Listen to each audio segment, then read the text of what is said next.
It is day 4 of offensive position rankings here on the channel, and it is the biggest day of them all because we are talking offensive line. And I mean every offensive line position out there. Tackle, center, guard, all of it. We're all kind of rolling them into one group because, quite frankly, some of them can play multiple positions, and I wanted to talk about all of them at the same time. So buckle up, it's going to be a big one. Once again, a quick reminder, if you want even more content, because you're not already completely sick of me for some weird reason, and you want longer format shows that talk about more names and kind of have a little bit more nuanced discussion, you can head on over to my podcast channel, the Bootleg Football Podcast with my buddy EJ, and look at all of our back catalog of podcasts that talk about, I don't know, virtually anything draft related at this point. We've hit on probably every topic you can think of. And also remember, on that channel, we are going to be doing a draft live stream during all 3 days of the draft. We're not going to be missing any picks. There's no commercial breaks. We're going to be on the air for every single round, pre-show and during the draft and post-shows. It's probably going to be more content than any of the networks could ever give you. So hopefully you stop by and hang out with us there. And with that all being said, thank you once again for showing up to what I think is going to be the biggest episode of the year, or at least the biggest episode of all the rankings. It's a doozy. So let's not waste any more time and let's get into it and talk about tier 1 for my offensive tackle rankings. As you can see, my tier 1 of offensive tackles has the exact same 3 names that everybody else's tier 1 does. Maybe it's in a little bit of a different order, but for me, Evan Neal, Charles Cross, and Ikem Ekwonu are the safest bets at tackle in this class. If you put a gun to my head and force me to choose which one I wanted, I would probably say Evan Neal because I do think he has the highest ceiling, and I also think he's the most versatile of the 3. He is massive, he is long, he is explosive. I mean, 6'7", 330, moving like that, just isn't natural. And I can recall very few offensive tackle prospects, again, that were that size, that had that level of movement ability. I know that this is really high praise, but we're talking about Jonathan Ogden territory in terms of the athlete here. I don't think he's as refined as Ogden. Hell, he's not even as refined as Laramie Tunsil when Tunsil was coming out. But in terms of raw materials, this is rare. I also want to put to bed this narrative out there that he's somehow a bad run blocker or a weak run blocker. To me, that's not true. I do see him generate movement all the time. In fact, he generates a lot of movement because he's so damn big and so damn strong. But what I do notice is that he does have some balance issues where he's going to lean a little bit too much into guys and try to dig them out because, again, he is so tall, he feels like he has to lean more into them because he's never going to have a leverage advantage. And because all of these defensive tackles and defensive ends are so far under his pads, he will kind of throw himself off balance a little bit, or at least make it easier for them to throw him off balance because he's leaning so far. It's not a completely insurmountable problem. He just has to work on his pad level, which at 6'7", I know it's hard to do, but it is possible. If John Ogden can do it, he can do it. But that's just kind of his major issue with run blocking. It's not a technique thing. It's not a power thing. He just has to work on leverage. Another thing that I believe is worth cleaning up once he gets to the league is how he uses his hands in pass protection. I do think that he has a bad habit of not using his hands independently when punching, and even though I know his punch is really strong and he's throwing guys off their track a lot because he's very long and very powerful, when you throw both hands out there and just kind of hang them out there for edge rushers, all of these veterans in the NFL that have seen that kind of stuff before, they're just going to wait for it, they're going to bait it out, they're going to swipe your hands aside, and then they're by your hip, and there's nothing you can do. So I do think that he needs to work a little bit more on not getting baited out to throw both hands in his punch, use his hands independently, do some flash moves, work on traps, all that kind of stuff. All of the dirty tricks that veteran tackles have in order to not get both of their hands caught. I know that he is young, but it's just something he's going to have to work on. Overall, though, the talent level is crazy high, and if I had to pick any of these tackles, it would be him. That's not to say that Charles Cross is chopped liver, though. I mean, he's fantastic in his own right. Also, really long, really athletic, really smooth mover in the pass game. Like his ability to kind of mirror and match all these really quick college rushers that are like 230 pounds. That's really tough to do. And I know that, again, those types of players are typically not what he's going to be facing in the NFL, but the fact that he can mirror and match with somebody who's that light and that quick, that's pretty impressive to me. I also think that in terms of hand usage and placement and, kind of the variety of different ways that they punch rushers, Charles Cross probably has the best hands out of these top 3 tackles. The punch he's got with his inside arm in particular is just wicked. I mean, it's basically like a forklift. He'll get that under people's chest and there's nowhere they're going to go. So I do think that in terms of, technical refinement, I guess is the way to put it, he's probably the most ready to play right now, even though Evan Neal has the highest ceiling. And so overall, I do think that Charles Cross is going to be a top 10 pick. I know that he's not as good of a run blocker as Ikem Ekwonu. In fact, he's not even as close as good of a run blocker as Ikem Ekwonu. He's not as strong. He's not as violent, I guess is the right word. But he still does try. Like if I had to design a run scheme for him, if he's pulling as a tackle quite a lot, if you want to run like all the counter stuff, if you want to run outside zone and, have him try to like pin a 6 technique, he can do that. But if you want him to like drive block down the line of scrimmage and open up a lane for a puller to go behind him, that's not necessarily what he does super well. He's functional, but he's not dominant. Whereas Ekwonu, he is actually dominant. He can bulldoze people in any run scheme from any position. I did a full-on episode on Ekwonu not too long ago where I talked about, where he would best fit at tackle versus where he would best fit at guard. Either way, I do think he's going to end up going in the top 10 to 15 picks as one of those positions. It just kind of depends on the team he goes to, but he can be a top-tier player for pretty much anybody. Like I think in terms of scheme fit, he is very, very versatile because he can play multiple positions. If you want my full scouting report, again, go watch that video, but I love Ekwonu, and just because I have him as my OT3 doesn't mean that I think he'll be the third one taken guaranteed. I do think he has a shot to be the first guy off the board. It just depends on the team and the system, and there's a lot of nuances to it. Anyway, go watch that video. I'll kind of dive more in depth into it over there. And that brings us to tier 2, which I'm labeling as likely starters on day 1, or at least starting early on in the 2022 NFL season, or even if they don't start at tackle, I think they have a very easy path to transition to guard, and probably be a damn good guard at that. And the 4 names in this tier are going to be Zach Tom, Bernhard Raimann, Trevor Penning, and Tyler Smith. I'll start off with Zach Tom, who, believe it or not, had an even better day against Jermaine Johnson than even Ikem Ekwonu did. I think he's a more refined pass protector. I think his feet and explosiveness in his pass sets are second to almost none in this class. You could argue Charles Cross is a little bit more explosive, but man, it is not by much. Zach Tom is a crazy explosive athlete. But that being said, he also is one of the smallest offensive tackles in this class. He's 6'4", barely above 300 pounds, like he's 304, 305, if I remember correctly at the combine. So that's partly why he is so quick, is because he is rather small. So some people project him more to be an interior player at either guard or center, which I totally understand. Some people have size thresholds and they stick to it. But man, just looking at how smooth his pass set is, how explosive his ability to mirror people, how great his hands are. Like, to me, it's almost like a diet version of Charles Cross. The gap is not that big, in my opinion, and I think they play very similar games. So if you like Charles Cross as an offensive tackle, I think it's worth it to at least try Zach Tom at offensive tackle because of how good and refined and quick he is. And if it doesn't work, it doesn't work. You can always kick him inside to guard or center. He has experience playing center, and he would be a damn good one at that. So worst case scenario, he's a top tier interior offensive lineman, but best case scenario, he's also a really good tackle for you. Either way, he's a 5-tool player on offensive line, which is a rare thing. He can play all 5 positions, which to me makes him worth a first-round pick.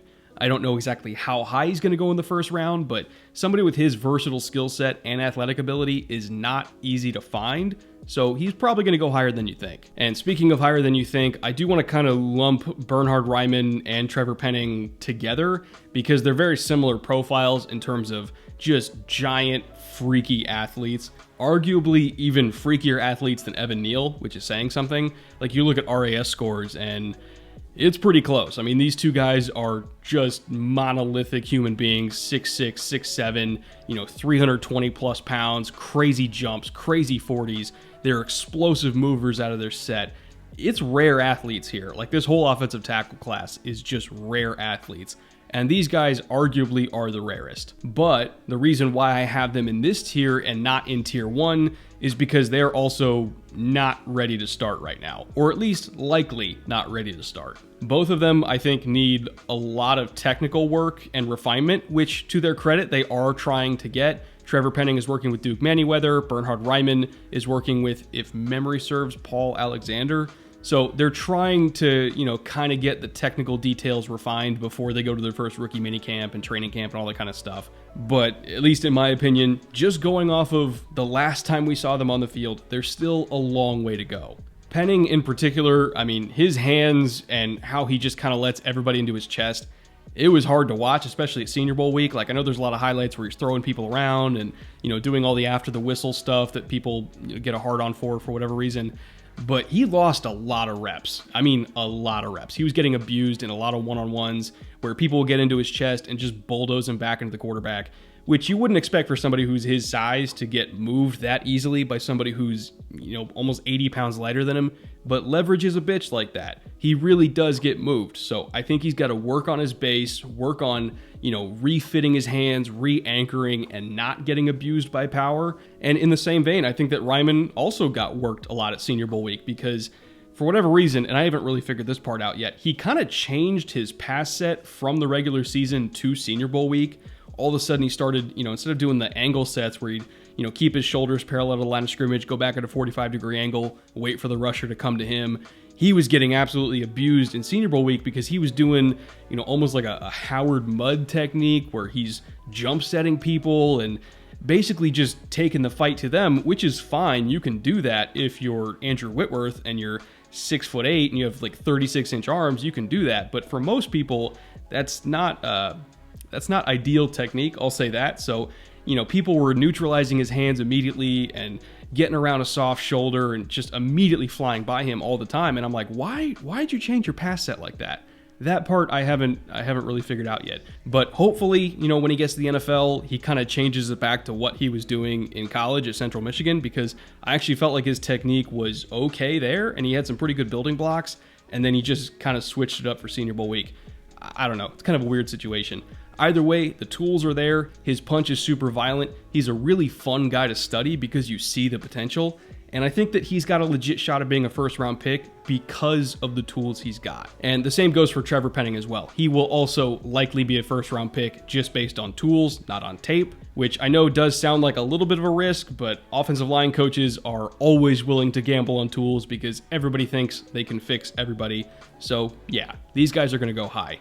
And then rounding it out in this tier, we have Tyler Smith, who, at least for me, I kind of project him more as like a guard convert.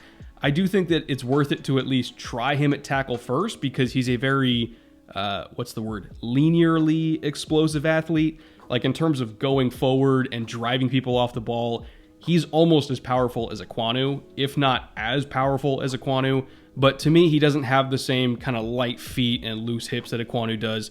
So his ceiling as a pass protector is a little bit lower. I will say this though, he plays with a very good physical edge. Like he is always finishing blocks. He is burying defenders. He's letting people know that he owns them. Like I love the attitude and the physicality that he plays with. Not to mention the fact that when you pull him out in space, whatever linebacker is in front of him is pretty much just going to be turned into a fine paste. Like he will absolutely bulldoze people, which is why I kind of think he's more of a guard than a tackle. He's very explosive, very strong, very powerful. Love his hands. I just don't think he has the fluidity and the hips to hold up as a pass protector one-on-one on the edge. Like you throw a dart at any of the rosters in the AFC, and they've probably got a pass rusher that will absolutely annihilate him. So to me, he's a guard, but also probably a really good guard. And that brings us to tier 3, which I'm labeling as potential starters. And these are guys that I think it's a pretty safe bet they're going to be high-end backups or swing tackles, maybe, 6th offensive lineman if you want to go into that kind of set. Like, as a minimum, I think that's what they're going to be. But I think they also, sooner rather than later, could end up being full-time starters. And this tier is going to be made up of Max Mitchell, Abraham Lucas, Daniel Fa'alele, Austin Deculus, and Spencer Burford. Mitchell is a really intriguing one to me because even within the same game, or even sometimes in the same drive, he was switching back and forth between left tackle and right tackle and not even missing a beat. In terms of play style, he kind of reminds me of like a Mitchell Schwartz or a Brian Balaga, where he's got good feet and he's got great hands, but the star of the show is going to be the core strength and the balance so that people can't go through him with power. They have to go the long way around. They have to try inside counters. They're not going to be able to set up everything with bull rushes because he's going to eat pretty much all of them. And he's not even the biggest tackle out there. He's just really, really strong. I think he's got a great anchor, and guys just got to go around. They have to try swipes. They have to try dip and rips. They got to try spins, all this kind of stuff to just go around this tree stump that is Max Mitchell. And it's a pretty tough style to play against. Obviously, he's not as physically gifted as all the tackles above him. And hell, he's not even as physically gifted as a lot of the guys in this tier. But he's really refined. He's really strong. He's really balanced. And he does have flexibility for left tackle or right tackle, so at minimum, I think he's going to be a top-tier swing. In terms of where he goes in the draft, I would bet somewhere in the second round, just because of positional importance and all that kind of stuff. Maybe even top 50, so just keep an eye on that. And then from there, kind of sticking with the general theme of this class, let's talk about Abraham Lucas, who is also a freak athlete, really smooth, explosive mover in his pass set, but very similar to Trevor Penning and Bernhard Raimann, he does have a lot of technical issues that he has to clean up.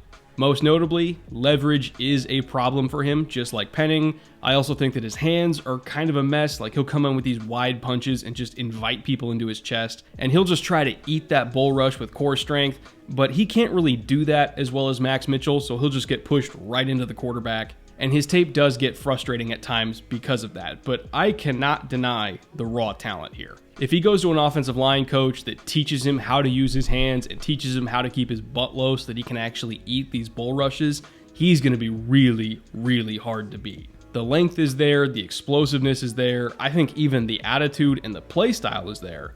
Just the technique is nowhere close. I could probably put him in the same category as Raimann and Penning now that I think about it, but just kind of going back to my notes, I do think that there is a small little difference here that warrants a drop in tier. But it is not that far off. Like, if you told me that, Abraham Lucas ended up being a better tackle than Trevor Penning, I wouldn't think you were crazy.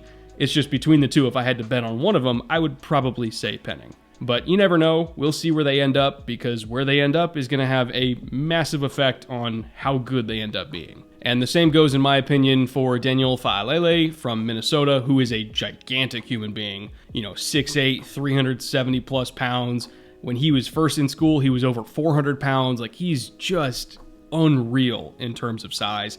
And he's also a really good athlete for that size. Like, you look at his raw numbers and they don't seem that overwhelming, but when you take his size into account, it's pretty insane how well he moves. The one problem, obviously, is going to be leverage, and people get under him like crazy because he is so big. Like, he's never going to have a leverage advantage. And I think shorter, squattier edges that also have longer arms are going to be able to kind of dominate him in the run game because he's not going to be able to dig them out. But in terms of pass protection, I mean, he's a wall. He's really tough to get around. I think that there are teams that are going to cross him pretty much entirely off the board. If they like to lean into the wide zone run game, he does not fit them at all. He's going to get totally stonewalled when he tries to kick people out on the edge, and it's going to cause all of these premature cutbacks. The play is never going to be able to develop, and like, for instance, Kyle Shanahan, he's never, ever starting a guy like Daniel Faalele. Not that he's not a good player, but he just does not fit that run scheme at all. It would completely ruin the pacing and the rhythm of outside zone if you can never actually crank your hips and torque that edge player to get upfield. It just won't work. That's not what he does well. What he does do well in the run game is down block and cave people in so that you can pull behind him. So, maybe if you're in the Ravens scheme and you're looking for a right tackle that can down block like a motherfucker, that's going to be him. I think that he fits what they like to do. He does not fit what all the outside zone teams like to do. So if you're a fan of a team that needs a right tackle, just take that into account and look at what your run scheme is, because that right there is going to tell you whether or not they're going to take him. And then on the opposite end of the spectrum with Austin Deculus and Spencer Burford from UTSA, I think that they could honestly play anywhere. I think that they are athletic and quick enough where I mean, you could probably throw them into any run scheme and they would be moderately successful, if not more so, obviously. Deculus in particular is super experienced. He's one of the most experienced players in this entire draft class. He's been a 4-year starter at right tackle for LSU, and he also holds the LSU record for number of appearances at 61 total games, which is just unfathomable. And it does kind of put into perspective like how many games these guys play sometimes. You know, if you're in one of these programs that's making playoff runs and always playing in bowl games, you can get a lot of experience if you're a 4-year starter, which Deculus is. He's also a really good athlete, not a great athlete, but a good athlete. He plays with an edge, like a very, very physical edge. I think he's really smart and kind of how he sorts out different pressures and stunts. Like he always reacts quickly. His eyes are in the right spot. Like you can just tell that he's a pro. Like he's been playing for a long time. He doesn't really make mistakes. He's as stable as it gets. And even though he's not like a crazy mover in space and he's not crazy powerful, he's just solid. And for a lot of offensive line coaches, they really want that solid 6 offensive linemen that, you know, if somebody gets hurt, they can throw into the game and not worry about it. You can trust them to take a lot of snaps and not completely embarrass themselves as rookies. Like that's a valuable thing. So he's going to go probably on day 2. Like I'd be very surprised if he goes on day 3 because he's very experienced, because he's really smart. He knows what he's doing and he's just trustworthy. Like I think coaches trust him to play. And I could say the same thing about Spencer Burford. He's also a 4-year starter. He played multiple positions, guard and tackle. He's a former 4-star recruit. In fact, the highest recruit that UTSA has ever had. I'm not really sure what the story is about why he went to UTSA as a 4-star, because he probably could have gone anywhere, but he must have had a reason. Either way, he went there and had a great career, was a 4-year starter at multiple positions, tackle and guard, showed up at the combine and did phenomenally well in all of the field work. Like he looked like one of the most fluid tackles out there. Even if his testing numbers weren't insane, just looking at the field work, like you could tell that dude can move. And also looking at him on tape, like you can tell the athleticism is evident. You know immediately why he was considered a 4-star recruit. The footwork is great. The burst and fluidity is great. Like you can always tell the first few steps when he pulls, like that's NFL speed and explosiveness there. He's also got long arms. He's really experienced. He's versatile. There's a lot to like with Spencer Burford, and I think that he's going to be one of these names that you hear called maybe even like mid to late 2nd round. Like I'm not kidding. I know he's a UTSA tackle, but at least from what I've heard, teams love him. They love his potential. They love his versatility. He interviewed really well. Like there's a lot of boxes checked here. He's gonna go higher than you think. So just prepare yourself to hear Spencer Burford, UTSA, coming off the board at some point in the first 60 to 70 picks. And if nobody else in the room that you're watching the draft with has any idea who this guy is, well, at least you now do. And with that being said, let's get to tier 4, and then quickly we'll do tier 5, which is just kind of flyers and lotto tickets. But tier 4 is mostly guys that I consider to be converts over to guard, and most likely depth players that have some upside. Darian Kennard, Sean Ryan, Rasheed Walker, Andrew Stuber, Chris Paul, Jamari Salyer, and Jatiri Carter. I'm all going to talk about them in the interior rankings later in the show. I know that they played tackle in college, or at least mostly played tackle in college. So I had to put them here in tier 4 just to, kind of delineate where they played. But I am going to talk about them mostly in the interior rankings because I project them to be guards. So we'll kind of come back to them a little bit later. But the rest of the people in this tier are Kellen Deach, Dario Rosenthal, and Braxton Jones, who all have a ton of upside, but probably aren't ready to play now and might not even be ready to play until 2023. All of them are either very raw or very undersized and need a whole lot of time to either put on weight or to completely tear down and rebuild all of their technical base. Like Rosenthal in particular is very athletic, but my God, he is not ready to play. I think his feet are a mess. His hands are a mess. Like everything's a mess. He is a completely blank slate right now. And even though I think the tape is exciting, just because of how good of an athlete he is, there is nothing about his pass sets. There's nothing about his punch, in terms of like how he processes post snap.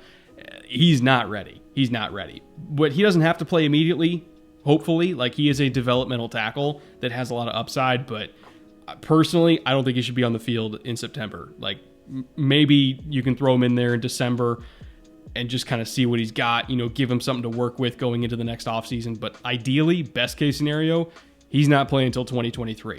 Tons of upside, but he's not ready. And then Kellen Deach, I do think that he is way better technique-wise than Rosenthal. I actually do think that, his pass sets are really good. I think his hands are much better than Rosenthal, but he's pretty small. Like, he played at under 300 pounds. I think it was 294, 295 was his playing weight, which is nowhere near where it needs to be. Like, even Brian O'Neill, when he was coming out of school, he was about that size, but he put on a pretty significant amount of good, healthy weight so that he could, stand up to power in the NFL.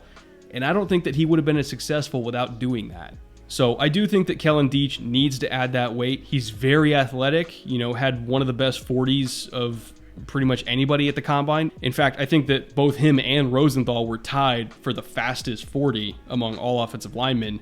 But of course, part of the reason why he does move so well is because he doesn't have a lot of weight on him. So he's got to bulk up, but he's got to bulk up in a functional, healthy way to kind of retain his movement skills while also just, for lack of a better word, adding to his ass mass so that he doesn't get run over.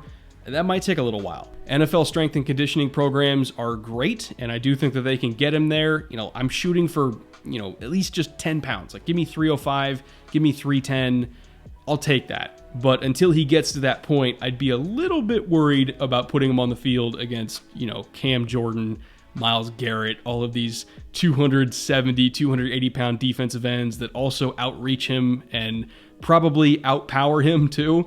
I get a little bit nervous about that when he's still under 300 pounds. So that might take a little while to get him on the field as well. And then kind of rounding it off with honorable mentions here, like tier 5, I'm not really going to talk much about these guys because we still have a whole bunch of names to get to in the interior class, but I at least wanted you to know where I stood on them. And these are my Flyers and Lotto tickets group, so to speak.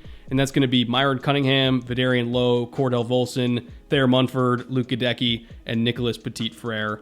All of them are probably going to be day 3 picks, and I'd be very surprised if any of them go undrafted. Like, I at least think they'll be picked, but I also think that their careers will likely be as backups and depth pieces and, in some cases, locker room guys. Like, I think that every coach is going to love Vidarian Lowe. Like, I talked to him myself, and he's an awesome human being. He does have 35-inch arms, so there's some traits to build around, but I also don't necessarily think he's got the movement skills necessary to, handle some of the best edge rushers in the NFL, so he might end up being a depth player, but also a pretty good one at that. And if that's what he ends up being, a backup offensive lineman, a sixth man, a swing tackle, I mean, hey, there's worse jobs out there for a young father to have. He already does have a child, by the way, and he's already married. Like, he is a grown-ass man that was in college that also happens to have really long arms.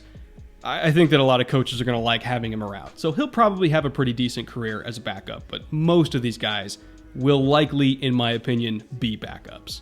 My tier 1 for interior offensive line is only 4 names deep, but all of them I think are going to be very early starters, probably day 1 starters, and pretty good ones at that. Zion Johnson and Dylan Parham in particular I think could both start at either center or guard and play at a high level, while Kenyon Green is more of a pure guard to me and Tyler Linderbaum is more of a pure center. I'll start with Johnson, who has pretty much everything that you could ask for in an interior offensive lineman, to be honest. He's extraordinarily smart. He's got long arms. He's got a fantastic anchor. I think he's got enough strength to drive people off the ball if you're trying to do, double teams up to the second level. I think he's got the footwork that if you want him to kind of reach block either as a center or as a guard, he can do that as well. And I also think that he's twitched up and fluid enough to be very effective as a puller out in space too.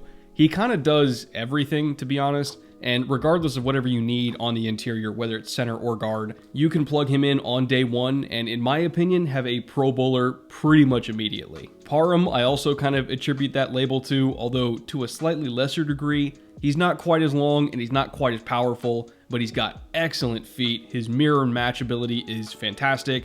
Out in space, he's really quick. I think he's also really, really smart. So if you want to put him at center and have him call protections, he can do that as well. I think he's very scheme agnostic, so if you got a zone system, he's fine. If you run more of a gap system, he's fine. He can kind of handle whatever you want to throw at him. And I also think that he will likely be a top 50 pick. First round might be a little bit out of the equation because he's not quite as good as Zion Johnson, but he's still pretty damn solid, and I think he's an immediate starter at a variety of positions. Just plug him in, and on day one, you're going to have a good player. Tyler Linderbaum is somebody who I think is a little bit more scheme dependent. I think that there's some teams where he fits really well. You know, if they run a lot of the wide zone stuff, if you want a center that can double team and get up to the second level like really fluidly and quickly and locate the linebackers in space and take them out, or if you tend to pull your center a lot in the counter game, or, you know, let's say if you don't want to back block on a 3 technique and you want to pull the center and just have the guard do the back block on power, he can do that as well. Or if you do want to do the back block, I mean, he's quick enough where he could probably do it, but, you know, some teams kind of handle power run scheme differently. Either way, I'm getting in the weeds. He's really athletic. I think he fits some schemes better than others. If you're a very inside zone heavy team and you want him like double teaming a 330-pound nose and trying to drive him off the ball over and over, I don't necessarily know if he has that kind of power. So some teams might be a little bit lower on him than others. Like maybe some teams will have a day 2 grade, some teams will have a day 1 grade. It all just kind of depends on how they want to run the football. But as a pass protector, I do think that most teams will probably be in the same spot with him, which is he is really solid. Especially when it comes to like picking up stunts and games and all that kind of stuff. There was a play I remember from the Indiana game. It was like last minute of the second quarter, and they were getting caught in a stunt. The guard kind of stepped in the bucket. He was out of position, and they lost levels, like vertical levels relative to the line of scrimmage. And if you're not exactly even with the guard or tackle next to you, or you kind of, you know, get out of that dome structure of a pocket that you typically see, and you kind of, you know, have a dent or you misshape it somehow. I'm trying to describe this the best way that I can. But if you lose levels with the guy next to you, it can create these huge seams where stunts can be really effective. And so Linderbaum noticed that he lost level with the guard because the guard kind of got trapped by this stunt. And so he just went around the guard. He stepped behind him, went back out to that B gap to pick up the looper like nothing ever happened. And it was honestly awesome to see a center like process that quickly, you know, see where the problem was, and then just kind of move out and identify the issue and go take it out. It's not something that most centers do. Like that is a rare thing to see that kind of processing and athletic ability, like all in one package. It was very Jason Kelce-ish, which I know, again, lofty comparison. I tend to do that a lot, but man, he's really special. I think if you put him into the right scheme, you know, where you're emphasizing the wide zone stuff, you're emphasizing pulling him into space, I think he could be a really good player. Also, keep in mind, he's the only person on planet Earth to ever pin Tristan Wirfs in high school wrestling, so, you know, that's got to count for something. And that brings us to Kenyon Green, kind of rounding off tier 1 here. I do not think that he worked at tackle, even though he did play tackle a little bit at Texas A&M. I thought that all of his best tape was at guard, and he is a mauler among maulers. His hip snap and the force that he punches people with is arguably unmatched in this class, and just his ability to uproot and dig out defensive linemen, I mean, he is violent. Whether he is down blocking and just kind of creating a chasm for people to pull behind him, or if he's the puller and he's flattening somebody, you know, at the point of attack, he is really tough to handle. Like, I don't care how big you are. If Kenyon Green is pulling into your area, you're going to hurt. I understand the tape at tackle was not good, but luckily for him, I'm not expecting him to play tackle in the league. I want him at guard. I want him mauling people. I want him using that length and his massive hands. He has like 10.5-inch hands, just huge catcher's mitts for hands.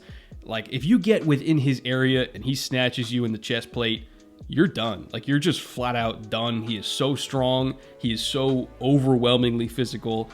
I love him at guard. I really do. Again, zero interest in him at tackle. I don't think his feet are good enough. I don't think he's fluid enough. But at guard, you just kind of park him there and say, go kill somebody.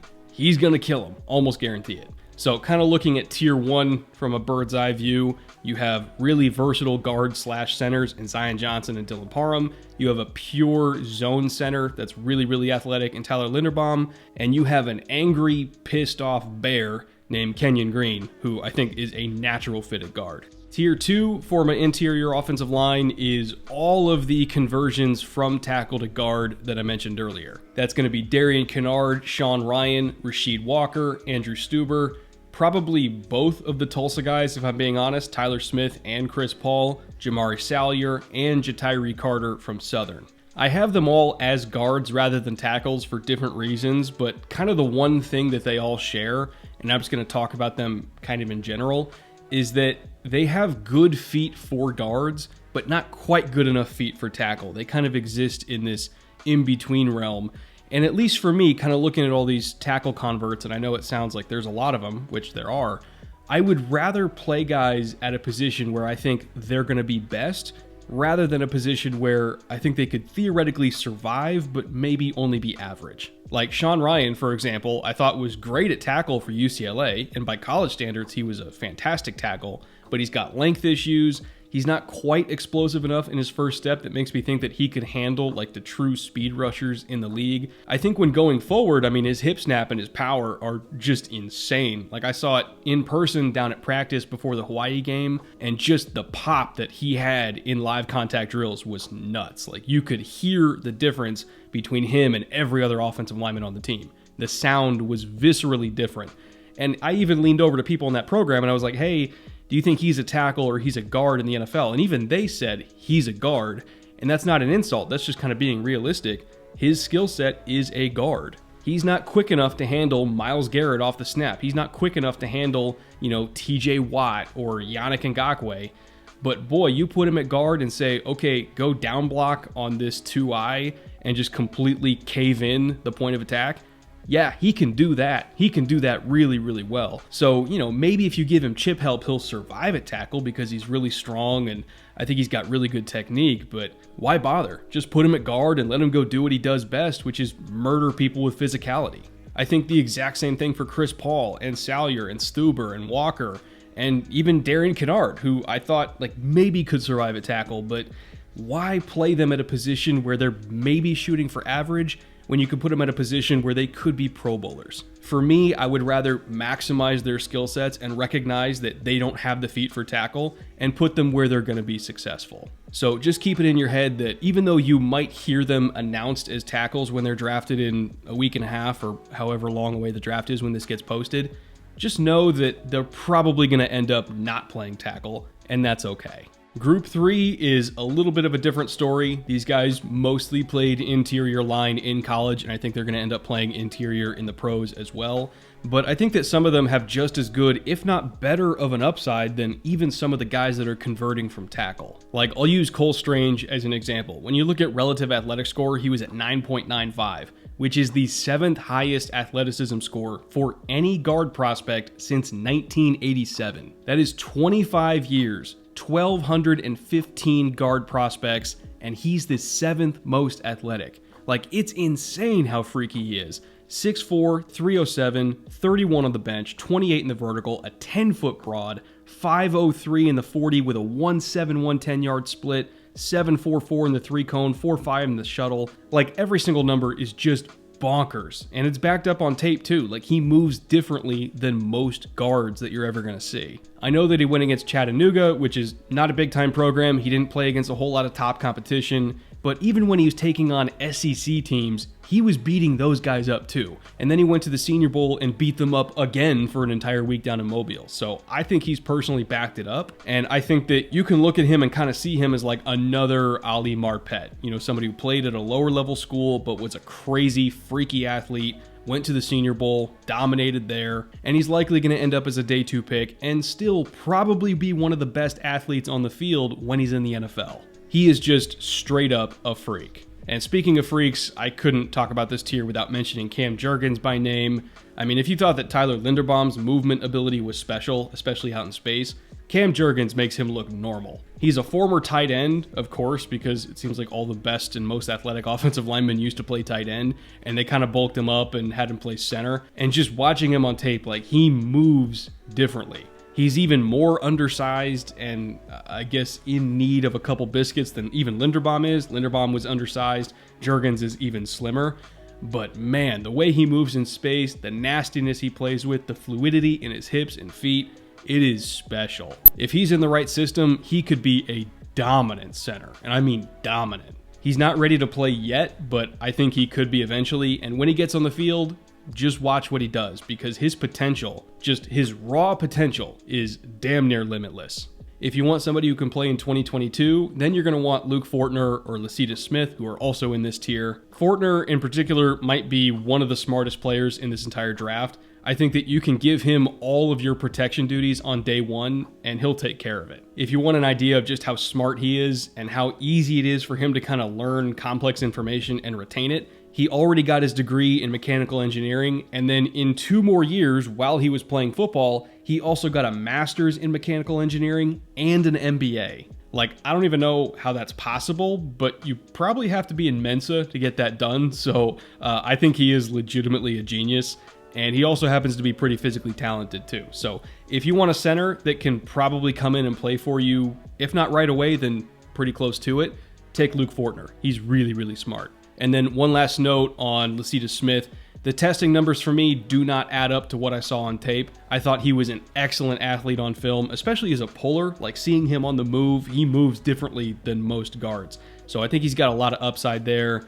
I'm not quite sure why he tested the way he did, but just kind of going off tape, he's a really good athlete with tons of upside. If you miss out on Cole Strange and kind of the freak that he can become in the league, I would take Lecitus Smith as your backup option because he's also really athletic, and laugh your way to the bank. I don't think he'll be a day 2 pick, but probably an early day 3 pick, and a worthwhile early day 3 pick at that. And then finally, to wrap it up here with my final tier of all offensive linemen, we have interior depth pieces with some upside. And that's Marquise Hayes, Ed Ingram, Jack Snyder, Alec Lindstrom, Cade Mays, and Brock Hoffman. I got to talk to both Lindstrom and Hoffman at the Shrine Bowl, and I thought both of them were excellent interviews. I think that offensive line coaches in particular are going to love Brock Hoffman. He shows a very high-level understanding of protections.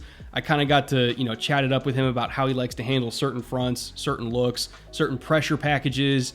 Like, I asked him, what his oh shit front is, where he kind of has to turn around to his quarterback and say, hey, I'm taking your running back from you. We need to protect with 6. We can't do this with 5-0. And just kind of seeing his face light up, just talking about the intricacies of calling pass protections. He's a fun guy to talk to. I really do think that. And I think that he's going to get drafted somewhere on day 3 just because of how smart he is and physical and experienced. And I think he's very aware of what he's capable of as an athlete and what he's not capable of. And I think that that's also a very powerful thing, knowing what you can do and what you can't do so that you don't get yourself in trouble, kind of biting off more you can chew and trying to reach block a 3 technique or something like that. I think that's very good. I love the self-awareness from him too. So he's a solid center, not a spectacular center, but a solid one who I think is going to play in the league for a pretty good amount of time. And then Hayes, Ingram, Snyder, and Mays are all guards to me. Mays, I think, has some tackle versatility and history in his past, but at least to me, from an athletic standpoint, I think he's more of a guard, but a really good guard prospect at that. Like, I do think that he could actually end up starting sooner rather than later. Kind of thinking back on it, maybe I should have put him up a tier, but I really happen to like Cade Mays. I think he's going to latch on somewhere in the league. I don't know exactly how high he's going to go, but it wouldn't surprise me if he's like a 5th round pick and then, ends up competing for a starting spot in camp. Like, it would not shock me at all. I do think he's maybe even better than I give him credit for, and that's saying a lot. So, if you want to put him in tier 3, that's fine. I wouldn't begrudge that. And then finally we have Hayes and Ingram. Both of them are also pure guards to me. I do not think they have any tackle versatility whatsoever. Hayes is a true finisher in the run game. Like, he plays one way and one way only, and that is just killing people to the whistle. There is zero finesse to his game, not a whole lot of fluidity, not a whole lot of quickness, but man, if he gets his hands on you, you're going to the ground. He is all power and all nastiness all the time, but very little wiggle, so you kind of got to be aware of that when you draft him. And then Ed Ingram, I also think he is not a fluid mover in the run game, and also not as physical as Hayes in the run game, but he is a wall in pass protection. Like, nobody beats this dude in pass pro. If there's one reason why he might get drafted way up above a lot of the guys in this tier, and maybe even some of the ones in the tier above this, it's because he can really protect the passer. He's experienced, he's strong, he somehow has crazy contact balance, even though, in my opinion, he plays very upright. Like, his core strength must be insane, but just nobody beats him. It's not like he's the biggest guy in the world. Like, he's got good size, but not great size. But there's just something about his core strength where you can't go through him, and then he's so long and strong that you can't go around him either. Like, he's just literally a tree stump in the middle of the offensive line that wins. Which, for me, if we're just talking about results over process, man, if somebody doesn't get beat in pass protection, that's valuable, right? So yeah, he might go actually a lot higher than I have him here just for that, but don't expect anything out of him in the run game. Like, I think he is kind of a one-dimensional player here, but luckily for most NFL teams, it's the dimension that matters, protecting the quarterback. So yeah, that's my tier 4 for interior guys. Again, Marquise Hayes, Ed Ingram, Jack Snyder, Alec Lindstrom, Cade Mays, and Brock Hoffman. They're all really solid players. They all should be drafted somewhere between rounds 4 and 6, and they're all likely going to be on NFL rosters somewhere for the next several years. All right, we made it to the end. Those are all of my offensive line rankings, both for the tackle and the interior line positions. There's obviously a lot of crossover there. Some guys project to not just one position, but every position along the offensive line. So we talked about a lot of guys today, some of which I think are pretty versatile. And I think that there are going to be a lot more than this that end up getting drafted, or at least that end up making camp rosters. I would wager that I might have only hit on maybe 60% of guys that will actually end up being in NFL camps this August. So if you want my thoughts, once again, on all of the guys that I didn't hit on today, you can go over to my podcast channel, the Bootleg Football Podcast, where we've touched on at least some of them, I would imagine by now. And at least as they come off the board on draft day, if you want our thoughts in real time, once again, we are doing that draft live stream for all 3 days. That should be, in my opinion, one of the most jam-packed places for any outlet covering the draft in terms of total content for that weekend. So remember to come back tomorrow for our quarterback ranking show, which is taking on a slightly different tone than all of the other position group rankings, because at least to me, quarterback success is a little bit more determined by where they end up going. So the rankings are less of a hard and fast, like here's who to draft, and more so just kind of an examination of skill sets and potential and all that kind of stuff, with maybe whatever medical information we have available for some of them. So again, it's a little bit less hardline and more so just a discussion on my thoughts on some of the top guys in this class. So come back tomorrow for that, and hope you enjoyed today. I know it was a very long episode, and yeah, have a good evening. I'll see you guys back here tomorrow.